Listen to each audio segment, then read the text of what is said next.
The morning light settles over the Portland stone of Marylebone, catching the subtle drape of a heavy wool overcoat moving toward the park. There is no urgency in the stride, nor is there any attempt to capture the gaze of passers-by. What we see is a study in continuitigments that appear to have existed for decades, maintained with a quiet discipline that ignores the passing of seasons or trends. The palette is strictly governed by the city itself: charcoal, navy, and the deep forest greens of the English countryside, rendered in textures that absorb light rather than reflect it. A scarf is knotted with functional precision.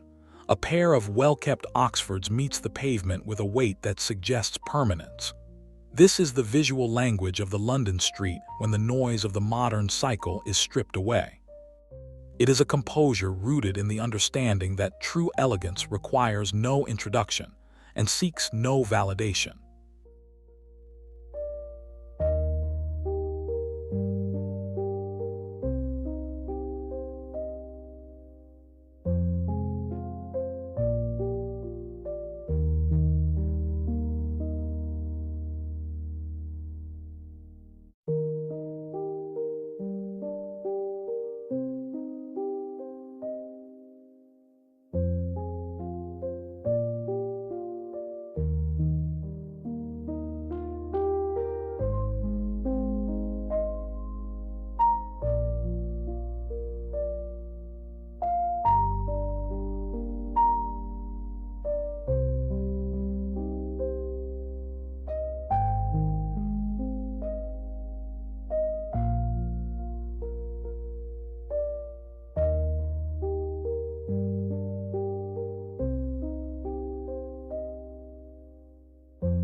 A gentleman crosses a side street near Savile Row, his double-breasted navy blazer showing the soft, natural roll of a lapel that has been pressed many times over many years. The fit is precise but never restrictive, allowing for a natural range of motion that younger, more aggressive tailoring often lacks. His trousers feature a traditional high rise and a crisp break over polished calfskin leather. There are no visible logos, no gold hardware, and no indicators of current season trends. Instead, the proof lies in the harmony of the proportions and the matte finish of the brass buttons, which have patinated into a dull, dignified glow. He moves with the ease of a man who has dressed this way his entire life, viewing his clothing as a reliable uniform rather than a costume for display. The restraint is absolute, creating a silhouette that is indistinguishable from the standards of 40 years ago.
Observed from the steps of a townhouse in Belgravia, a woman waits for a car, wrapped in a camel hair coat of substantial weight and structure.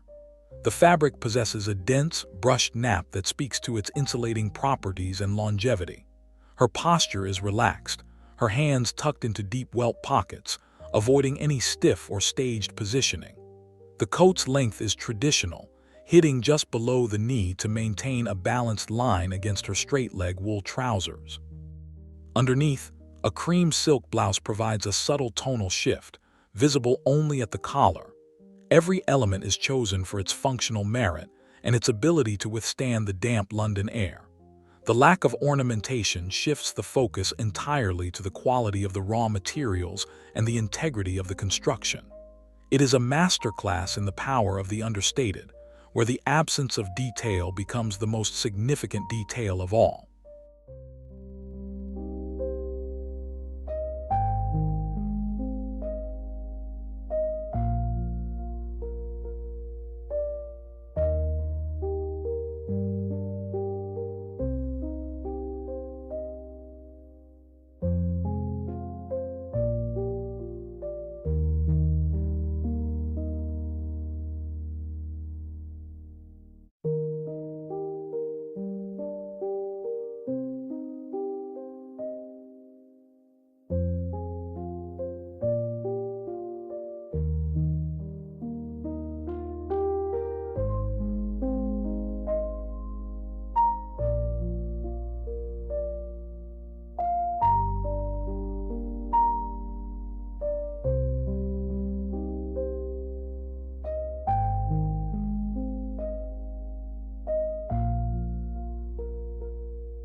Walking through a quiet square in St. James, a figure wears a subtle Glen plaid suit that mirrors the gray tones of the surrounding architecture. The pattern is small and intricate, designed to be appreciated at close range rather than shouted from a distance. It is paired with a pale blue poplin shirt and a silk rep tie in muted burgundy. The coordination is instinctive, avoiding the perfect match look of retail mannequins in favor of a lived-in, tonal cohesion. This visual pattern combining heritage checks with solid, high-quality basics, a recurring signature of the city's established enclaves. It signals a respect for textile history and a refusal to engage with the frantic pace of contemporary fashion. The outfit functions as a bridge between the professional requirements of the city and the private traditions of the country estate.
Near the iron railings of a private garden, a man pauses to check his watch, his charcoal overcoat blending seamlessly with the wet pavement and soot-stained brickwork. The London environment demands a specific type of utility. Here, we see a sturdy umbrella with a chestnut handle held firmly at his side. His attire is built for the climate, featuring heavy-gauge knitwear layered under a weatherproof shell. The colors are intentionally low contrast, ensuring he remains a background figure in the urban landscape rather than a focal point. This deep integration with the city's aesthetic identity is a hallmark of old money dressing. The clothes are not an escape from the environment but a sophisticated response to it. There is a sense of belonging in the way the heavy wool interacts with the mist, suggesting a long-standing familiarity with the demands of a British winter.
The silhouette captured along Sloane Street is one of structured softness, strong shoulders that taper into a natural waist without the exaggerated slimness of modern cuts. A woman moves past a row of red brick facades wearing a pleated wool skirt and a tailored hacking jacket. The lines are vertical and clean, elongating the frame while maintaining a modest, traditional profile. There is no emphasis on the body's contours. Instead, the clothes provide a dignified architecture for the person within. This preference for the classic A-line or the straight column silhouette rejects the fluctuating shapes of the high street. By maintaining a consistent geometry, the wearer asserts a commitment to a timeless standard of beauty. The visual result is a grounded presence that feels heavy, intentional, and entirely immune to the whims of the current year.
As a commuter steps onto the curb in Mayfair, his trench coat ripples with a stiffness that indicates high-density cotton gabardine. The belt is buckled traditionally, not tied in a knot, maintaining the garment's intended functional shape. His movement is unencumbered by the weight of the fabric, demonstrating a fit that accounts for the stride of a pedestrian city. The way the fabric drapes as he turns a corner reveals the internal structure of the garment canvassing, and the lining that allow it to retain its form even in motion. This is the visual proof of quality, a garment that does not collapse or bunch awkwardly but follows the body with a calculated grace. The outfit supports the wearer's activity without ever becoming a distraction, proving that utility and high-level tailoring are, in this world, inseparable.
In the heart of the West End, a man stands waiting, his attire providing a sharp contrast to the bright, synthetic textures of the surrounding crowd.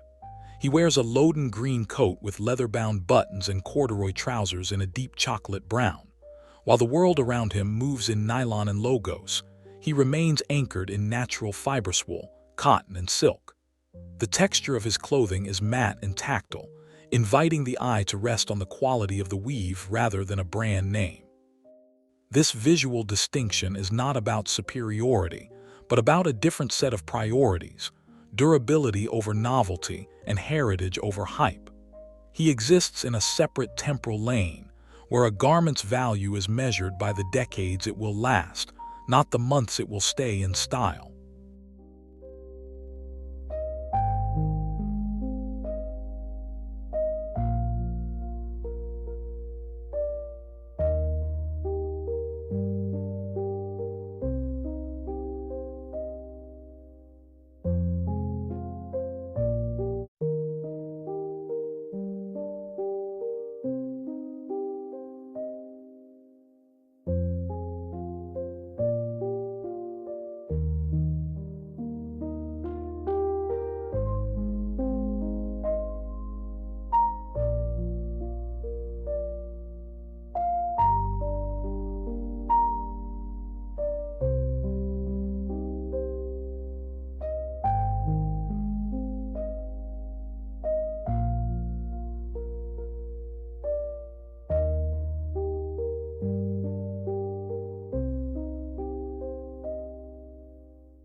The visual core of London old money is best summarized by the sight of a well-worn barber jacket layered over a cashmere turtleneck.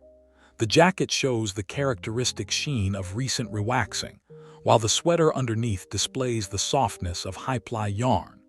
This combination, seen frequently near the museums of South Kensington, represents a total lack of pretension. It is an outfit designed for a Saturday morning, practical, warm, and deeply rooted in the British tradition of outdoor pursuits adapted for the city. There is no attempt to look new. In fact, the slight fraying at the cuffs of the jacket only adds to its credibility. It is the clothing of people who do not need to prove their status because their history is woven into the very fabric they wear.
The camera focuses on the intersection of a heavy tweed jacket and a crisp white Oxford shirt. The tweed is thick, featuring a complex herringbone weave in earth tones that mimic the moss and stone of the Highlands. Its weight is apparent in the way it hangs straight and true, resisting the wind. The shirt collar is substantial, holding its shape without the need for excessive starch. These textures communicate a sensory richness that is purely functional. In the cold London air, these materials provide a physical barrier that lighter, cheaper fabrics cannot replicate. The visual density of the outfit provides a sense of security and permanence, suggesting that the wearer is prepared for any shift in the weather or the social environment.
Observe the repetition of the navy overcoat across the city's professional districts.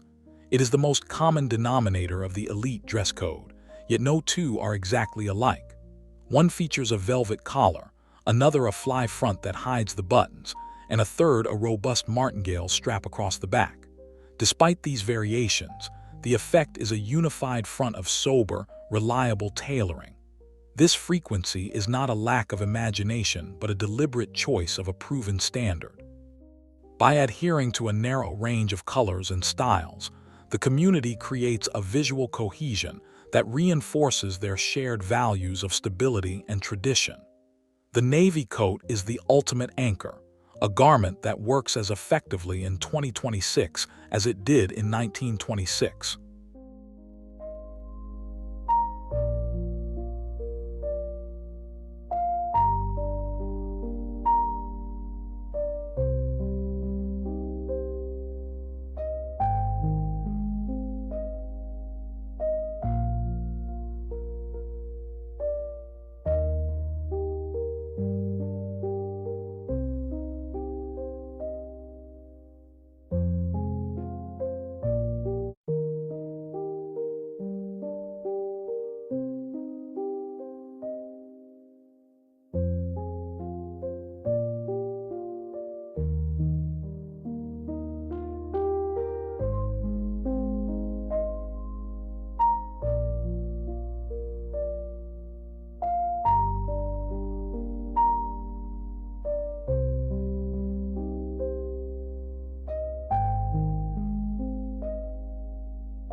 A woman exits a gallery in St. James, her movements slow and deliberate.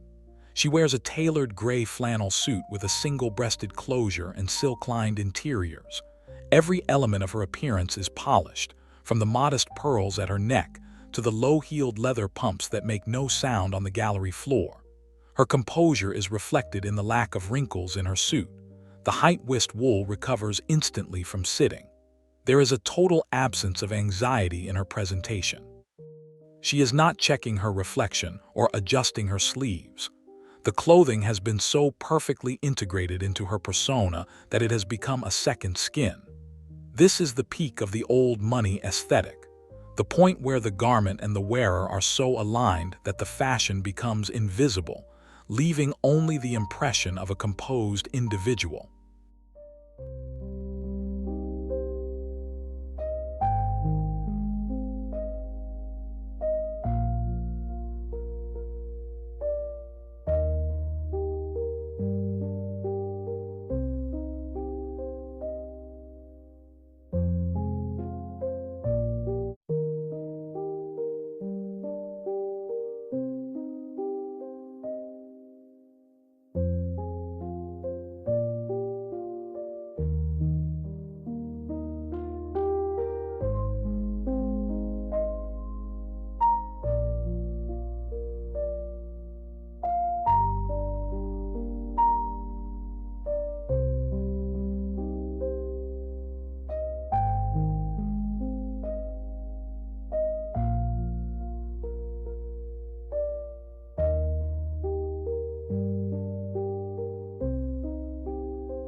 The rhythm of London life is reflected in the transition from formal to casual. On a Friday afternoon, we see the emergence of city casual, tan chinos paired with navy blazers and suede chukka boots. The transition is seamless because the quality remains constant even as the formality drops. The chinos are heavy-duty twill, the blazer is hopsack wool, and the boots are bench-made. This attire allows for a fluid movement from a boardroom in the city to a train bound for the countryside. The outfits are versatile tools for a life lived between two worlds. The visual consistency of these pieces ensures that the wearer is never underdressed for a surprise meeting nor overdressed for a casual lunch. It is a pragmatic approach to luxury that values readiness above all else.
In the shadow of the Royal Albert Hall, a group gathers, their attire signaling a shared cultural vocabulary. We see the recurrence of the signet ring on the pinky finger, the discreet watch with a leather strap, and the silk pocket square tucked carelessly into a breast pocket. These are not loud signals, but they are unmistakable to those who know the code. The clothes are accessorized with items that carry personal or familial history rather than retail value. A vintage brooch or a set of inherited cufflinks provides a narrative depth to an otherwise simple outfit. These cultural signals act as a silent handshake, confirming a shared background without a single word being spoken. The outfits are the physical manifestation of a lineage that values continuity over change.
What makes this dress code so potent is its normalization. In certain London postcodes, this level of tailoring is not dressing up, it is simply dressing. We see a man buying a newspaper in a full three-piece charcoal suit as if it were a tracksuit. We see a woman walking her dog in a quilted husky jacket and heirloom silk scarf. There is no self-consciousness in these choices. The clothes are worn with a total lack of preciousness, often subjected to the rain and the grime of the city without concern. This normalization is the ultimate proof of old money. When the highest level of craftsmanship is treated as an everyday necessity rather than a luxury to be protected, the aesthetic becomes authentic.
The final image is a lingering look at a pair of well-worn leather brogues stepping onto a black cab's floorboard.